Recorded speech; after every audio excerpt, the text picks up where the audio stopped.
Shalom, Bapak Ibu Saudara yang terkasih dalam Tuhan. Hari ini kita bersukacita boleh menikmati anugerah Tuhan, kebaikan Tuhan. Pembacaan firman Tuhan pada pagi hari ini terambil dari Lukas pasal yang pertama. Nah, setelah kita melihat bagaimana pemberitahuan tentang kelahiran Yohanes, ya, saya rindu membagikan hal ini untuk kita sekalian. Dalam Lukas pasal 1 mulai ayat yang kelima, saya akan membaca untuk kita sekalian. Pada zaman Herodes, Raja Yudea, adalah seorang imam yang bernama Zakaria dari rombongan Abia.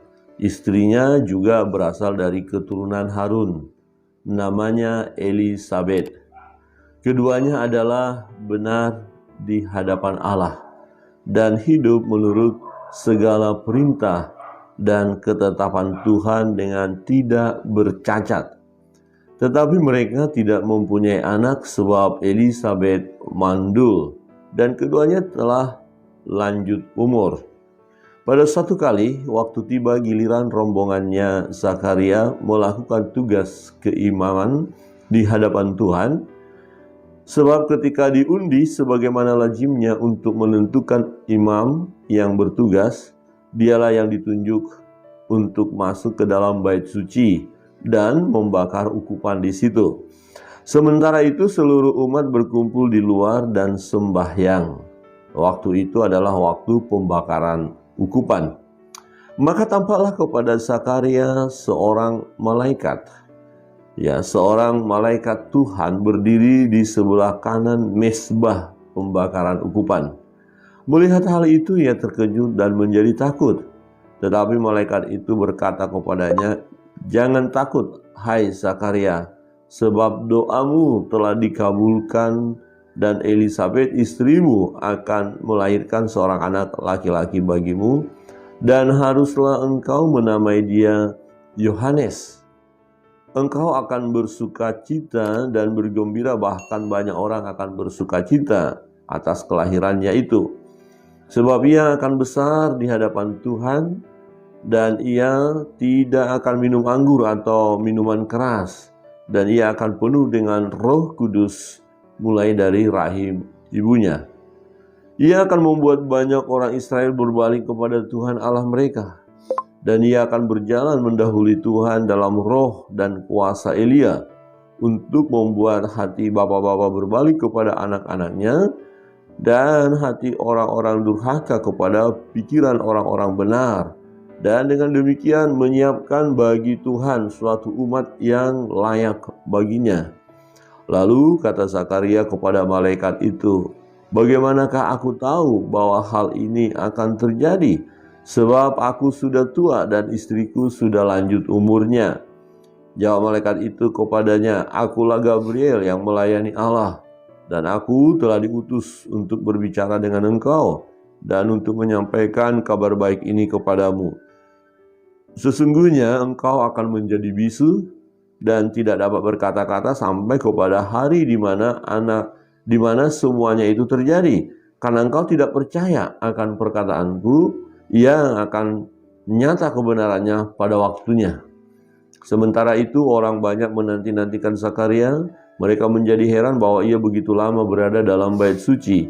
Ketika ia keluar, ia tidak dapat berkata-kata kepada mereka. Dan mengertilah mereka bahwa ia telah melihat suatu penglihatan di dalam bait suci. Lalu ia memberi isyarat kepada mereka sebab ia tetap bisu, dan seterusnya. Bapak Ibu Saudara yang terkasih dalam Tuhan, kita melihat kebenaran firman ini bahwa Zakaria sebagai imam yang bertugas masuk ke bait Allah, secara masuk ke ruang Maha Kudus, dia terpilih dan dia mengalami pengalaman yang luar biasa, pengalaman supranatural, karena cukup lama Tuhan tidak menampakkan diri melalui ibadah-ibadah yang mereka lakukan. Jadi kurang lebih 400 tahun Allah berdiam. Mulai dari perjanjian lama kita melihat itu ada masa di mana mereka belum pernah mengalami perjumpaan dengan Tuhan.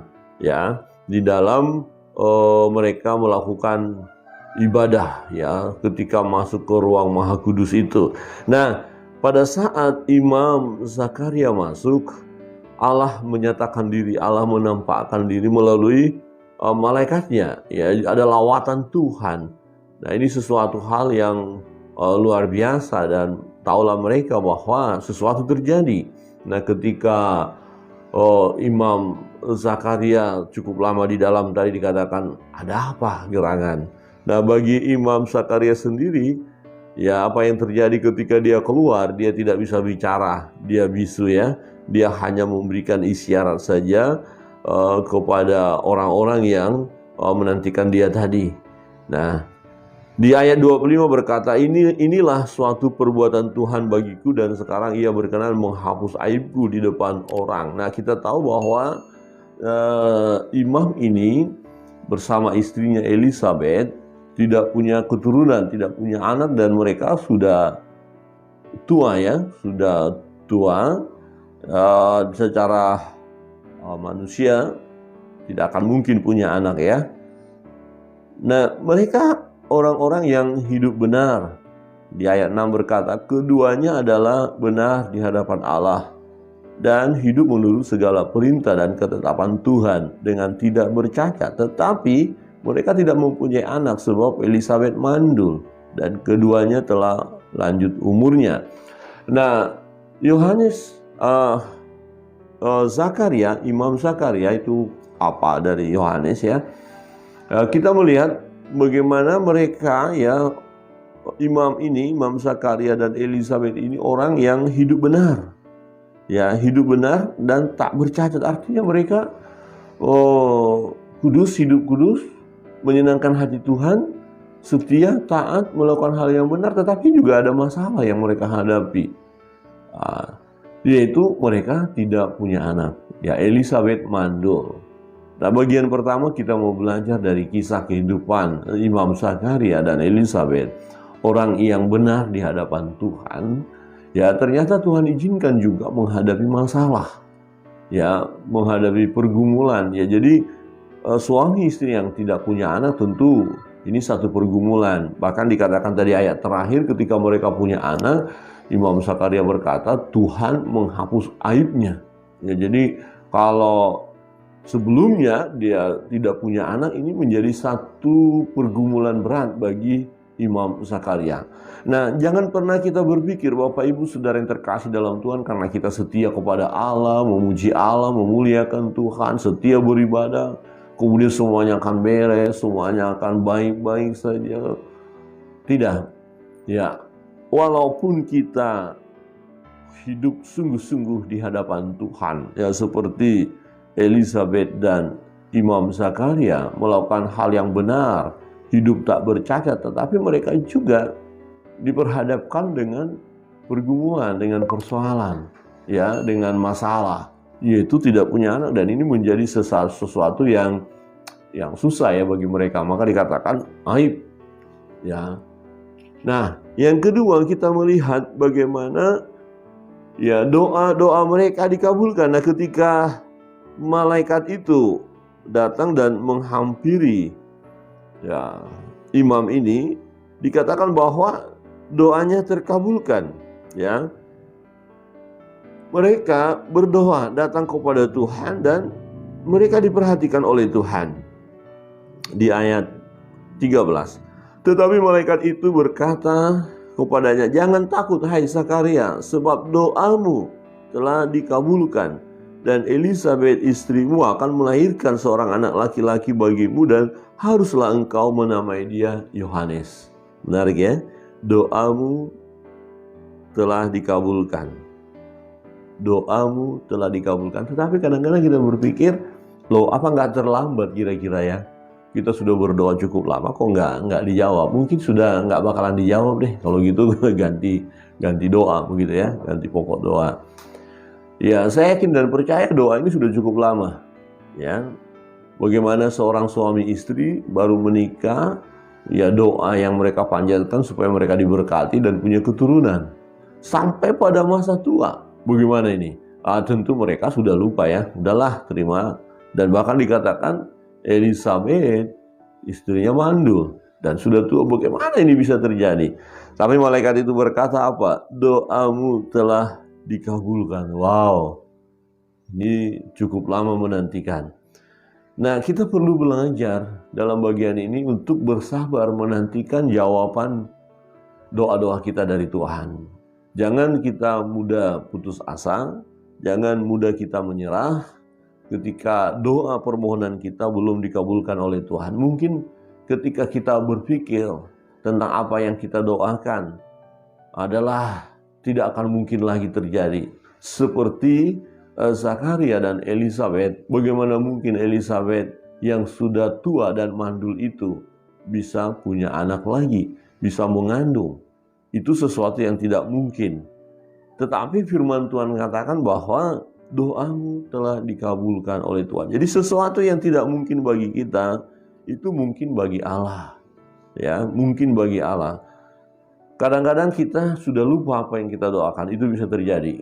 Ya, sudah cukup lama kita berdoa, tidak kunjung tiba.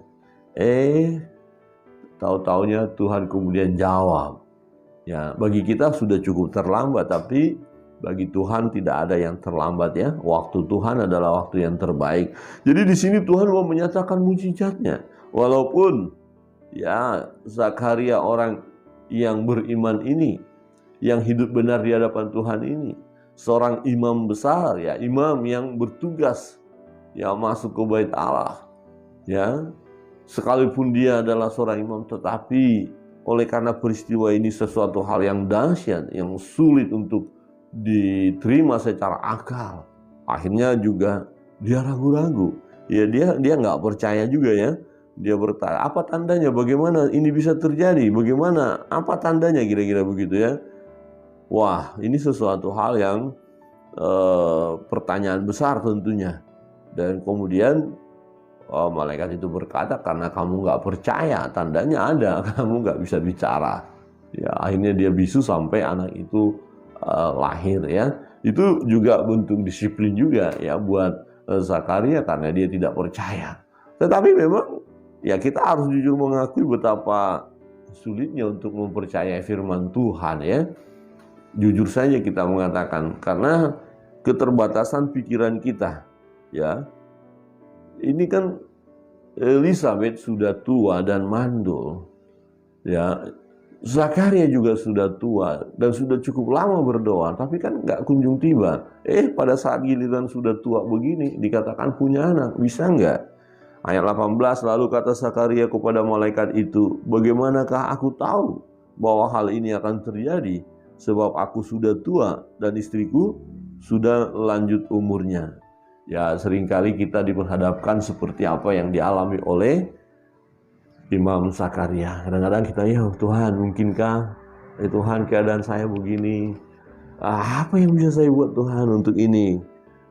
Benarkah Tuhan? Ya, misalnya ada sudah cukup lama sakit, dokter bilang ini nggak ada obatnya lagi. Kemudian kita berkata, aduh Tuhan, gimana? Benarkah bisa sembuh?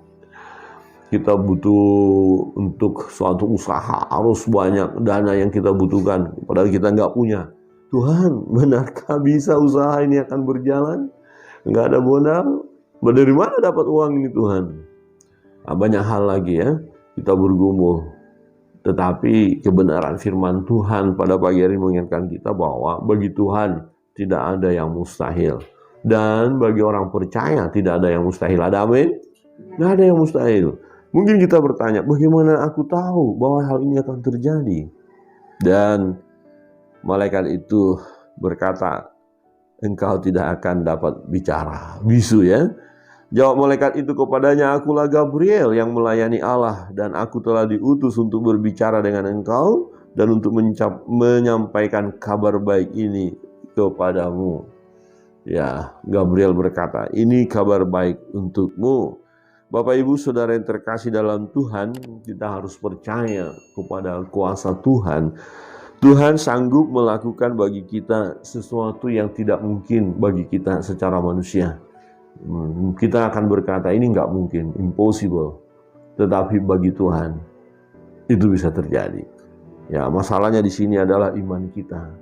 Nah, bisa saja memang goncang iman kita karena sudah cukup lama berdoa. Bayangkan aja Bapak Ibu, setelah menikah, baru menikah mereka sudah berdoa loh untuk keturunan. Biasa kan orang yang baru menikah sudah, Tuhan berkati kami dengan keturunan. Nah, sampai pada kakek-kakek, nenek-nenek. Ya, tetapi yang menarik adalah malaikat itu berkata, doamu telah dikabulkan. Wow, ini satu sukacita besar juga ya. Dan kehadiran anak itu, yaitu Yohanes Pembaptis, ya, membawa sesuatu yang luar biasa, pembaharuan ya. Dia menjadi seorang pelayan Tuhan yang membuka jalan bagi Tuhan, yang berseru supaya umat Israel itu bertobat. Kiranya kebenaran firman Tuhan ini menolong kita di pagi hari ini untuk kita terus percayalah kepada Tuhan. Tidak ada doa-doa kita yang tidak didengarkan oleh Tuhan ya. Berdoa, meminta sesuatu kepada Tuhan, dan percayalah Tuhan memberikan tepat pada waktunya. Nah, ketika kita menjalani kehidupan ini, kita hidup benar, tak bercacat, tidak berarti semua akan aman, semua akan baik. Tidak. Tetap saja Tuhan izinkan kita menghadapi persoalan pergumulan. Ya, dan hadapi semuanya dengan bergantung mutlak kepada Tuhan. Sebab Tuhan memberi yang terbaik bagi kita. Di ayat 25 sekali lagi saya bacakan. Inilah satu perbuatan Tuhan bagiku, dan sekarang Ia berkenan menghapuskan aibku di depan orang. Ini yang dikatakan oleh Imam Zakaria. Karena apa? Istrinya yang mandul itu, yang sudah tua itu, ternyata mengandung dan melahirkan seorang anak ya. Dan anak itu adalah Yohanes Pembaptis. Kiranya Tuhan Yesus memberkati kita. Mari kita terus bersemangat dalam hidup ini, hadapi setiap tantangan apapun itu, tetap pertahankan hidup yang benar di hadapan Tuhan. Hidup kudus, tak bercacat, lakukan firman Allah, dan percayalah doa-doa kita tidak ada yang sia-sia. Doa kita dikabulkan oleh Tuhan tepat pada waktunya. Pada saat ini, apapun yang menjadi persoalan, pergumulan kita, mari kita bawa di dalam doa.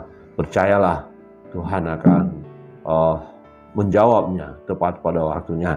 Kita naikkan satu pujian, kemudian kita akan berdoa bersama-sama.